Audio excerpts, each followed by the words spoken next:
La prison en France est effrayante.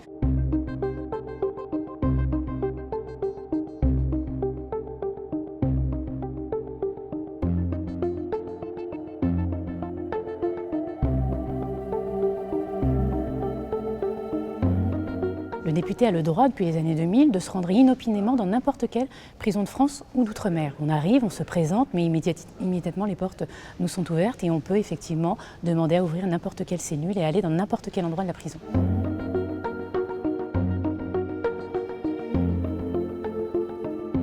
Ce que j'ai vu à Osny, c'est d'abord une surpopulation qui est endémique en France. C'est plus de 900 détenus pour à peu près 500 places. Donc c'est une vraie problématique. Ce que j'ai vu, c'est un bâtiment vieux de 25 ans qui a beaucoup vieilli, dans un état de vétusté qui est assez démentiel.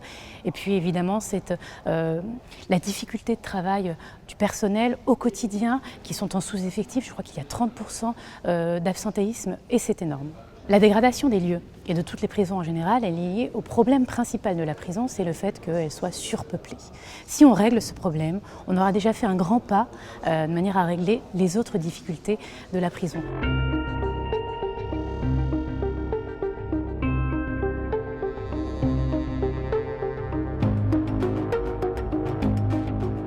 Aujourd'hui, vous savez que la garde des Sceaux a lancé plusieurs chantiers de la justice, parmi lesquels un chantier qui concerne le sens de la peine et l'alternative à la prison. Il y a d'abord le plan de construction des prisons, 15 000 places devraient être construites pour désengorger. Alors ça paraît évident, mais ça n'a toujours pas été fait jusque-là. Puis il y a ensuite l'alternative à la prison, parce que le tout carcéral, ça n'est pas la solution. Aujourd'hui, sur les courtes peines, il faut pouvoir réfléchir à d'autres modes de fonctionnement. Les bracelets électroniques, le travail d'intérêt général, les centres de détention ouverts. La prison, en principe, qu'est-ce que c'est? C'est la privation de liberté, c'est pas la privation de la dignité. Alors il ne s'agit évidemment pas de faire de la prison des hôtels 4 étoiles, absolument pas. Mais il s'agit de faire en sorte que le sens de la peine revienne au goût du jour. On est en prison parce qu'on a commis une infraction, on est privé de liberté. Mais il faut aussi penser à la réinsertion sociale. Aujourd'hui, l'état des prisons fait que le taux de récidive a explosé.